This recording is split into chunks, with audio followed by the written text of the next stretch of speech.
Hey guys, may the fourth be with you. So this is the end of the Clone Wars. Finally, the end of the Clone Wars.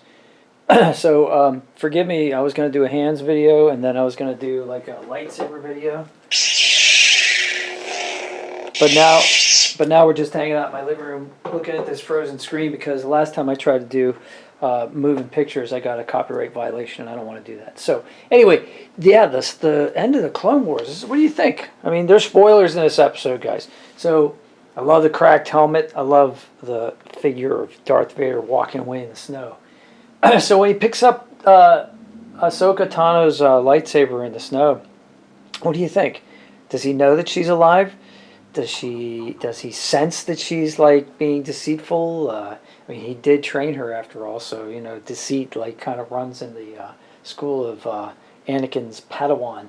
But yeah, so I don't know. I just started watching this in January, and I just worked my way through.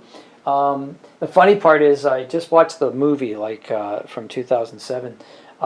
Like 2-3 days ago, because I'd be watching it. I'm like, I just want to watch 25 minutes. I don't want to watch like 2 hours. And so I finally got to see like where the nickname Snips came from. I was wondering all about that. It's like, don't get snippy with me. I thought it was that. I thought it might be something a little more than that, but that was pretty cool. And then I got to see like Ahsoka call him Sky Guy for the first time. And to tell you the truth, I didn't like that at first, but Ahsoka grew on me. I'm cool with it now. But, at the beginning, I was like, this is just a play to, like, get the young, the younger audience, the young female audience to like Star Wars. And I thought it was like a, big, but it turned out okay. She turned out to be a dynamic character and very cool in the last. I mean, she's fighting Darth Maul, for crying out loud. That's, like, amazing. So, yeah, so what did you guys think? I mean, of the series as a whole. I remember when it first came out on Cartoon Network, I asked my friend's kid, should I watch this? Is it worth it? And he was like, yeah, it's worth it. And that's the way I felt at first. When the first season, I was like, this is okay. But as the stories developed, I realized, this isn't for kids. Like, there's some pretty dark plots here. Of course, it's going to be dark because we're going to see Anakin turn into Darth Vader, and that's why I love this scene at the end here, because get to see Vader, and it's a cool Vader too. It's not like a cartoony Vader. It looks like Darth Vader when he's looking up. He's looking down in the snow, and then when he's looking up, we're looking down on him.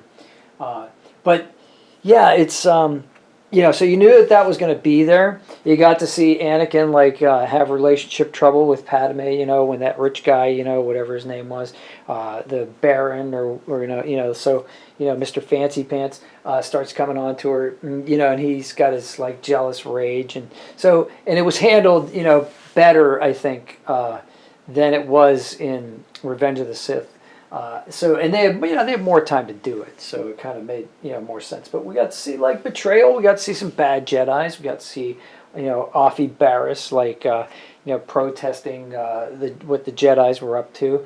And even though we got to see the Emperor get to be, or I'm sorry, Chancellor turn into the Emperor. I mean, we don't actually see that, but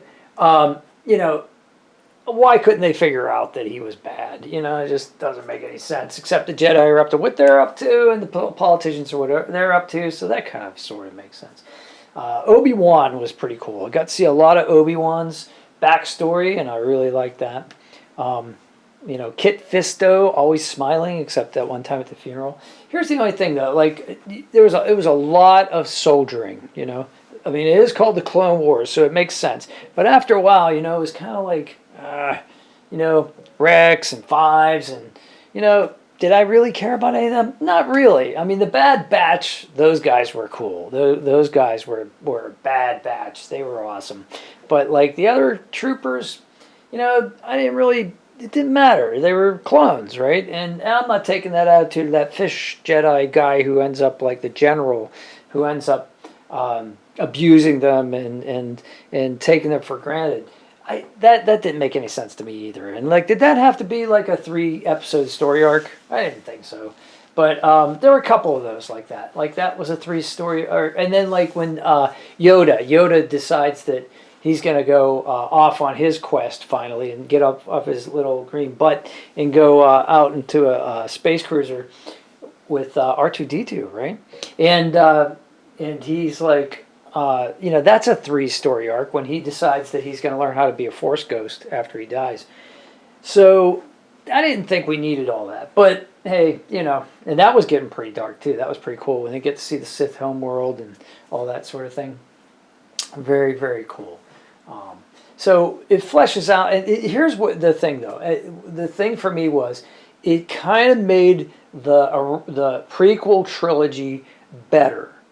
I think that this, the Clone Wars, 13 years in the making, but it was kind of like an apology for Episode 2 and Episode 3. Episode 1's still an abomination. And in fact, I couldn't believe that at the very end, they bring back the midichlorians again. Oh my God, Qui-Gon Jinn, would you let it go with the midichlorians? There was that cool scene though where the one episode where Obi-Wan is going to impersonate the bounty hunter, so they fake Obi-Wan's death, and the bounty hunter thinks he killed him, and he walks into the bar, and that one let's say working lady at the bar, she says, well, I'd really like to know what or count his midichlorians or something like that. And it was really softly done, and I thought, oh, that's cool. They're making fun of it. But then they come back, and it's a thing again. Like, why can't the Force just be a mystical energy field that binds the galaxy and all living things together, and anybody can access it? No, it has to be midichlorians in your bloodstream. So now that means it's like a bloodline, like royalty. Like I don't care about royalty. I want it to be accessible to everybody. I'm not a royalist. I guess I'm a Democrat or democracy or whatever. And that's the other thing. They get into politics too much. They get into trade stuff. Like, I don't care about that. Good versus evil. So, but a nice conclusion. We get to the end here. We get to see Vader show up, and a great reminder that Anakin's turning over to the dark side. And we also leave it open for an Ahsoka Tano series, because she's alive. Rex is alive. Is he a commander still? I don't know. Doesn't matter though, right? The Army of the Republic is gone. So, but yeah, we could do a Rex thing. So yeah, pretty cool. So that was my thoughts about the Clone Wars as a series, and especially this last episode. If you guys have any thoughts, please tell me what they are. May the 4th be with you, and please subscribe to the channel. Take care.